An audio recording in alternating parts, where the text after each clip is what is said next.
আসসালামু আলাইকুম রহমতুল্লাহ। প্রিয় সুধী, কাছে ও দূরে, দেশ ও প্রবাসে যে যেখান থেকে দেখছেন, আপনাদের সকলকে আজকের ভিডিওতে স্বাগতম। আজকে আমি এই সরকারের কিছু ব্যর্থতা নিয়ে কথা বলবো। বিশেষত এই সময় এসে, এই জানুয়ারির মাসে 2025 সালে তারা মাত্র 5 মাস রাষ্ট্র চালিয়েছে, এখন এসে তাদের ভ্যাট বৃদ্ধির প্রয়োজন পড়লো। কারণ তাদের কোষাগারে হয়তো একেবারেই টাকার সংকটে ভুগতেছে। বিগত সরকারগুলি হয়তো নতুন টাকা ছাপিয়ে তারা তাৎক্ষণিক নিজেরা বেঁচেছে, কিন্তু দেশ ধ্বংস করে দিয়েছে। এই সরকার হয়তো নতুন করে তারা টাকা ছাপাবে না, কিন্তু ভ্যাট বৃদ্ধির মতো একটি দুরভিসন্ধি বা একটি আহ, যে এটাকে বলা হয় আপনার অদূরদর্শী একটা সিদ্ধান্ত নিল, যেগুলির প্রতিক্রিয়া একেবারে সাধারণ প্রান্তিক শ্রেণীর মানুষের উপরে পড়বে। কারণ এগুলিকে বলা হয় একেবারে, এই ভ্যাট বৃদ্ধিটা গরিব মানুষের পেটে লাথি মারা। কারণ আপনি যখন ভ্যাট বৃদ্ধি করবেন, তখন সকল পণ্যের উপরে তার একটা প্রভাব পড়বে, এবং গরিব মানুষ, নিদেন পক্ষে যারা দিন এনে দিন খায়, তাদের জন্য এই বিষয়টা অনেক কষ্টসাধ্য হয়ে যাবে।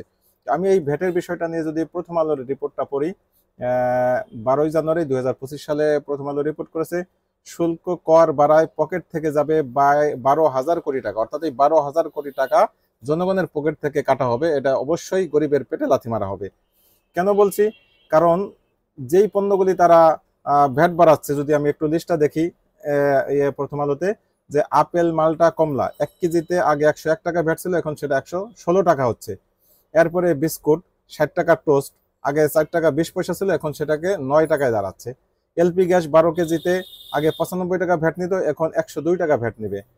টিস্যু মাঝারি প্যাকেটে 3 থেকে 4 টাকা ভ্যাট নিত, এখন 7 থেকে 8 টাকা ভ্যাট নেওয়া হবে। পোশাক 1,000 টাকা একটা পোশাকে আগে 75 টাকা ভ্যাট ছিল, এখন 150 টাকা ভ্যাট হবে। এরপরে মুঠোফোন সেবা 100 টাকা রিচার্জ করলে আগে 28 টাকা কেটে নিত, এখন 30 টাকা কেটে নেওয়া হবে। ব্রডব্যান্ড ইন্টারনেট আগে 500 টাকার প্যাকেজে 25 টাকা সরকার নিত, এখন সেখানে 77.50 পয়সা। তার মানে এখানে প্রায় 48 টাকা, 47.5 টাকা বাড়াচ্ছে। এরপরে রেস্তোরাঁর খাবার 1,000 টাকা আগে 50 টাকা ভ্যাট ছিল, এখন 3 গুণ বেড়ে 150 টাকা হয়েছে। রঙের একটি উপাদান 1 কেজিতে আগে 382 টাকা ভ্যাট ছিল, এখন 449 টাকা। সিনেমার টিকিটে, এটা যদিও সমস্যা ছিল না, সিনেমার টিকিটে 300 টাকা আগে 30 টাকা ছিল, এখন 45 টাকা। তো এই হচ্ছে মোটামুটি তাদের উল্লেখযোগ্য যেই ভ্যাট বৃদ্ধির যেই খাতগুলি, সেগুলি বর্ণনা করা হয়েছে। দেশে এখন বছর জুড়ে ডেঙ্গুর প্রকোপ থাকে। ডেঙ্গু ও সাধারণ জ্বরের রোগীর পথ্য হিসেবে বাড়তি চাহিদা থাকে মালটায়। সরকার অবশ্য মালটা আমদানিতে সম্পূরক শুল্ক 10% বাড়িয়ে 30% করেছে। এতে মালটা আমদানিতে খরচ বাড়বে কেজিতে 15 টাকা, মোট শুল্ক দাঁড়াবে কেজিতে 116 টাকা। বাজারে মালটার দাম চড়া, কেজি 250 থেকে 280 টাকা। মালটার মতো বিভিন্ন ফল, রান্নার গ্যাস, মুঠোফোন, কথা বলা ও ইন্টারনেট ব্যবহার, রেস্তোরাঁর খাবার, বিস্কুট, টিস্যু, ঢেউটিন, রং সহ শতাধিক পণ্য ও সেবায় শুল্ক কর বাড়িয়েছে সরকার। গত বৃহস্পতিবার মূল্য সংযোজন কর ও সম্পূরক শুল্ক বাড়িয়ে প্রজ্ঞাপন জারি করা হয়। গত বৃহস্পতিবার নতুন হার ইতিমধ্যে কার্যকর হয়েছে, অর্থাৎ ইতিমধ্যে কার্যকর হয়ে গেছে। জাতীয় রাজস্ব বোর্ডের 2 জন কর্মকর্তা নাম প্রকাশ না করার শর্তে প্রথম আলোকে বলেন, শুল্ক কর বাড়ানোর কারণে বছরে 12,000 কোটি টাকা বাড়তি রাজস্ব আদায় করা যাবে বলে ধারণা করা হয়েছে। এতে সরকারের রাজস্ব ঘাটতি কমবে। অর্থাৎ রাজস্ব ঘাটতি তাদের কমবে, কিন্তু জনগণের পেটে যে লাথি মারা হচ্ছে, জনগণের উপর, কাঁধের উপরে যে একটি বাড়তি করের বোঝা চাপিয়ে দেওয়া হচ্ছে, এগুলি তাদের কোনো চিন্তায় বোধহয় নেই।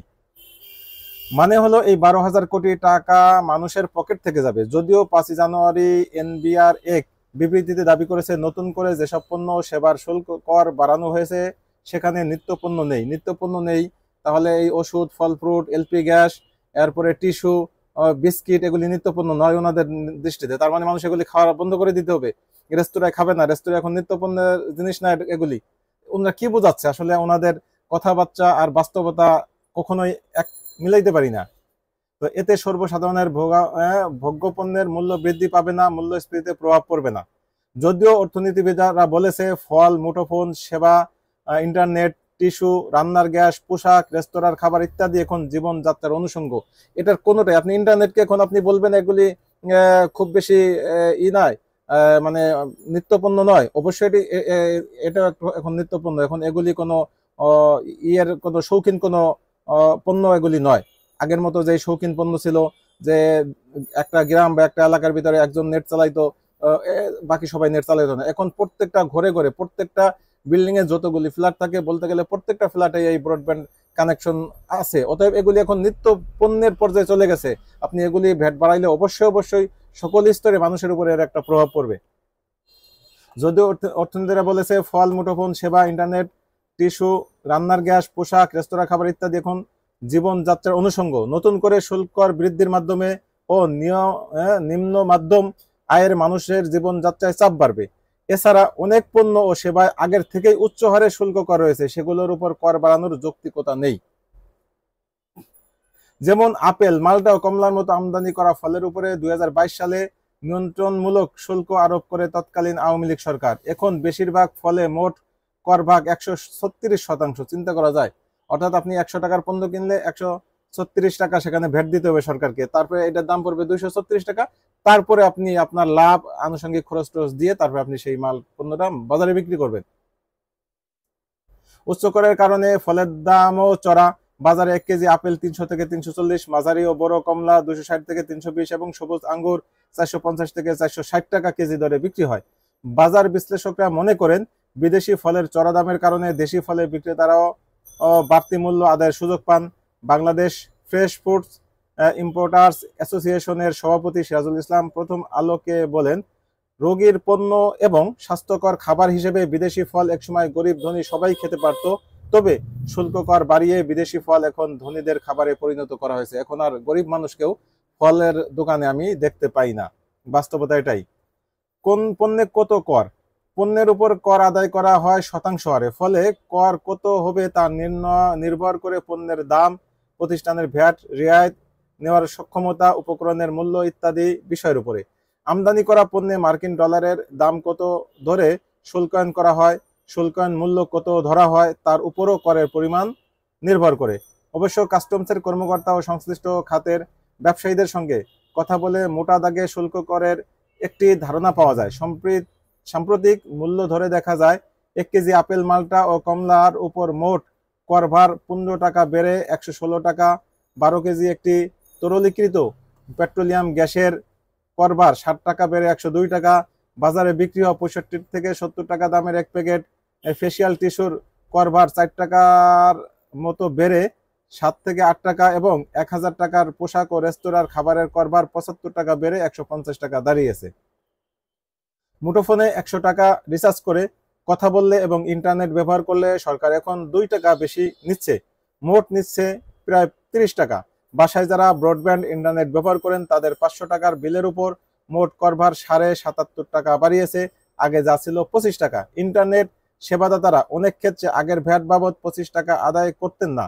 তারা বলতেন যেহেতু 10% শুল্ক কর সম্পূরক শুল্ক আরোপিত হয়েছে, সেহেতু এখন ভ্যাট সহ সম্পূরক শুল্ক আদায় করা ছাড়া উপায় থাকবে না। দেশের শীর্ষস্থানীয় একটি বিস্কুট উৎপাদনকারী প্রতিষ্ঠানের একজন জ্যেষ্ঠ কর্মকর্তা নাম প্রকাশ না করার শর্তে প্রথম আলোকে বলেন, তাদের একটি জনপ্রিয় টোস্ট বিস্কিট 250 গ্রামের প্যাকেটের দাম 60 টাকা। এর মধ্যে 5% হারে উপকরণের মূল্য 4 টাকা 20 পয়সা ভ্যাট রয়েছে। ভ্যাট হওয়ার কথা 3 টাকা, কিন্তু আগে 5% ভ্যাটে রেওয়ায়ত নেওয়া যেত না, ফলে 4 টাকা 20 পয়সা দিতে হতো। নতুন হারে 15% হওয়ায় এখন রেওয়ায়ত নেওয়া যাবে, তবে মোট ভ্যাট দাঁড়াবে 9 টাকা। তার মানে রেওয়ায়ত নেওয়ার পরেও সেই 4 টাকা 20 পয়সার ভ্যাট এখন 9 টাকায় গিয়ে দাঁড়াবে। এই কর্মকর্তা আরো বলেন, ভ্যাট বাড়ানোর কারণে শিগগিরই দাম বাড়ানো হবে, তবে তা শুধু ভ্যাটের খরচে সীমিত থাকবে না। শুধু যে ভ্যাট বাড়ছে এইটুকুই বাড়বে শুধু তাই নয়। কেন তাই নয় সেটার একটা ব্যাখ্যা দিয়েছে। কারণ গ্যাসের দাম বাড়ার আশঙ্কা আছে। সব মিলিয়ে 60 টাকার বিস্কিট 70 টাকা নির্ধারণ হতে পারে। তার মানে এখানে 4-5 টাকা বাড়ছে, আপনি আরো 4-5 টাকা অটোমেটিকলি বেড়ে যাবে, কারণ গ্যাসের দাম বেড়ে গেলে তার একটা প্রভাব পড়বে, আনুষঙ্গিক আরো বিষয় থাকবে, সেগুলো একটা প্রভাব পড়বে। ঢাকার 3টি জনপ্রিয় সিনেমা হলে খোঁজ নিয়ে জানা যায় 300 টাকার টিকিট এতদিন ভ্যাট আসতো 30 টাকা, এখন আসবে 45 টাকা। তারা ভ্যাট হিসেব করেই টিকিটের দাম নির্ধারণ করে। নির্ধারণের ক্ষেত্রে এখন এমন একটি অঙ্ক ধরা হতে পারে যে ভাঙতি টাকা নিয়ে ঝামেলায় পড়বে না। এতে ভ্যাটের বাড়তি খরচের চেয়েও টিকিটের দাম কিছুটা বেশি পড়তে পারে। শিল্প খাতেও এখন এলপিজি ব্যবহার করা হয়। LPG operates association of Bangladesh জানায়, ভ্যাট বাড়ানোর শিল্পে ব্যবহৃত 12 কেজি সিলিন্ডারের খরচ বাড়বে প্রায় 43 টাকা। সংগঠনটির সভাপতি আমিরুল হক প্রথম আলোকে বলেন, অধ্যাদেশ জারির পর বৃহস্পতিবার থেকে এই খরচ বেড়েছে, তবে এখনো বাস্তবায়িত হয়নি, কারণ এলপি গ্যাসের দাম নির্ধারণ করে Bangladesh energy regulatory commission BERC. খরচ বাড়ার বিষয়টি সমন্বয়ের জন্য তারা কমিশনে যাবে। কোনো কোনো ক্ষেত্রে বাড়তি কর আদায় শুরু হয়েছে। গতকাল শনিবার ঢাকা ও চট্টগ্রামের কয়েকটি রেস্তোরাঁয় ঘুরে দেখা যায় সেখানে এখন খাবারের মোট দামের উপরে 15% ভ্যাট আদায় করা হচ্ছে। চট্টগ্রামের আগ্রাবাদের অ্যাম্ব্রোসিয়া রেস্টুরেন্ট লিমিটেডের ব্যবস্থাপনা পরিচালক মামুনুর রহমান প্রথম আলোকে বলেন, আগে কেউ 1000 টাকার খাবার খেলে 50 টাকা ভ্যাট আসতো, এখন আসছে 150 টাকা। নির্মাণ খাতের কয়েকটি পণ্য ও পণ্য তৈরির উপকরণের উপর বাড়তি শুল্ক কর বসেছে। বড় শিল্প প্রতিষ্ঠানগুলো আর হট রোলস কয়েল থেকে ডেউটিন তৈরি করে। তারা আগে 5% ভ্যাট দিত, এখন দিতে হবে 15%। ইস্পাতের পাত ও ডেউটিন উৎপাদনকারী চট্টগ্রামের পিএইচপি ফ্যামিলির পরিচালক মোহাম্মদ আমির হোসেন প্রথম আলোকে বলেন, এমনিতেই ইস্পাত শিল্পে মন্দা রয়েছে, বিক্রি কমেছে। এ অবস্থায় নতুন করে ভ্যাট বাড়ানোর কারণে বিক্রি আরও কমে যেতে পারে। শিল্প কারখানায় ব্যবহৃত রং বার্নিশের খরচও বাড়ছে। এর একটি উপাদান হলো হোয়াইট কোটিং পলি। এই পণ্য আমদানিতে কেজি প্রতি শুল্ক কর দিতে হতো 382 টাকা। নতুন করে সম্পূরক শুল্ক বাড়ানোর কারণে প্রতি কেজি দিতে হবে 449 টাকা। বিভিন্ন প্রতিষ্ঠানের রঙের ছোট বড় ক্যান, আইসক্রিমের বক্স, মোবিলের ক্যান ও ওষুধ বোতল প্রস্তুতকারী প্রতিষ্ঠান গাজীপুরের টঙ্গীর এক্সক্লুসিভ ক্যানের ব্যবস্থাপনা পরিচালক সৈয়দ নাসিরও প্রথম আলোকে বলেন, এমনিতেই উৎপাদন খরচ বাড়বে, এখন নতুন করে রঙের খরচ বাড়ায় ক্যান তৈরির খরচও বাড়বে। ক্রেতারা বিরূপ প্রতিক্রিয়া দেখাচ্ছে। রাজধানীর বসুন্ধরা সিটি শপিং কমপ্লেক্সে গতকাল সন্ধ্যায় গিয়ে দেখা যায় সেখানে কয়েকটি বড় ব্র্যান্ডের পোশাকের দোকান নতুন হারে 15% ভ্যাট নেওয়া হচ্ছে, বাকিরা আগের হারেই 7.5% ভ্যাট নিচ্ছে। নতুন হারে ভ্যাট আদায় নিয়ে ক্রেতার সঙ্গে বহসা হতেও দেখা গেল কয়েকটি দোকানে। ওই দোকানে পোশাক কিনতে যান রাফাত আহমেদ নামের একজন বেসরকারি চাকরিজীবী। তিনি বলেন, তিনি একটি শার্ট কিনেছেন, দাম দিতে গেলে দেখেন ভ্যাট ধরা হয়েছে 15%। শার্টের প্রাইস ট্যাগে লেখা ভ্যাট সহ মূল্যের চেয়ে বেশি। তিনি বলেন, একটি শার্টের দাম এক ঝটকায় 150 টাকা বেশি নেওয়া হলো। অন্যদিকে এই দোকানের ব্যবস্থাপনা বলেন, ভ্যাট যেদিন থেকে বসে সেদিন থেকেই আদায় করতে হয়। তারা এখনো প্রাইস ট্যাগ নতুন করে লাগাতে পারেননি, তবে বিক্রয় কেন্দ্রে সরকারি প্রজ্ঞাপন প্রদর্শন করা হচ্ছে। আলমাস সুপার শপ বসুন্ধরা সিটির শাখার ব্যবস্থাপক আরিফুর রহমান প্রথম আলোকে বলেন, বাড়তি ভ্যাট দেখে অনেক ক্রেতা বিরূপ প্রতিক্রিয়া দেখাচ্ছে, দেখানোটাই স্বাভাবিক। তো এই যে ভ্যাট বাড়ানো হচ্ছে, এগুলি নিঃসন্দেহে রাষ্ট্রীয় কোষাগার টাকার সংকট আছে, সরকার অর্থনৈতিক সংকটে ভুগছে, সেগুলি স্পষ্টত বোঝা যাচ্ছে। বা তারা যে এই বাড়তি বিভিন্ন খরচ বাড়াচ্ছে, এই খরচগুলি বাড়াতে গিয়ে তারা হিমশিম খাচ্ছে। যেভাবে তাদের কাছে দেন দরবার করছে, দাবি দাওয়া করতেছে, প্রত্যেকের দাবি তারা মানতেছে, আবার ওপর দিকে এসে জনগণের উপরে তারা ভ্যাটের একটা খোরক নামিয়ে দিচ্ছে।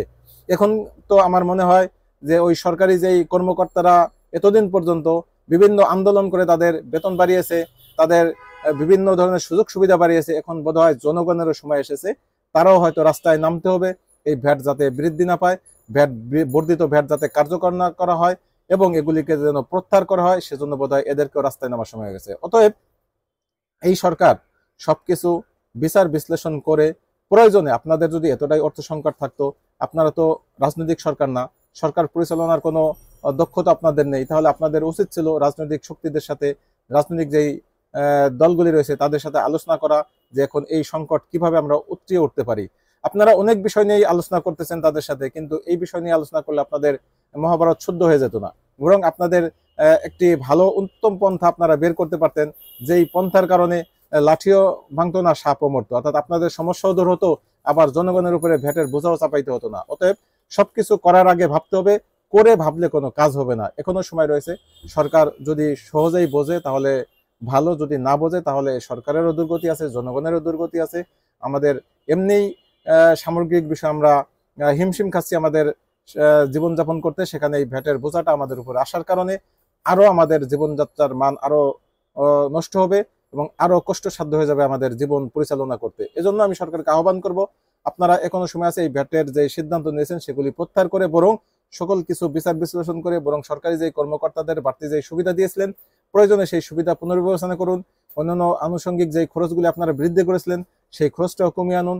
যেভাবেই হোক রাষ্ট্রকে বাঁচান, রাষ্ট্রের জনগণকে বাঁচান এবং আপনাদের কাজ দীর্ঘমেয়াদে সরকারে থাকা নয়, সেটাও বোঝা হয়ে গিয়েছে। আপনারা দ্রুত, যতটুকু না করলেই নয় ততটুকু সংস্কার করে আপনারা একটি নির্বাচন দিয়ে দ্রুত নির্বাচিত সরকারের কাছে ক্ষমতা হস্তান্তর করে আপনারা চলে গেলেই বোধহয় ভালো হবে। আজকের মতো এ পর্যন্তই। ভালো থাকবেন। আল্লাহ হাফেজ। আসসালামু আলাইকুম রহমতুল্লাহি ওয়া বারাকাতুহু।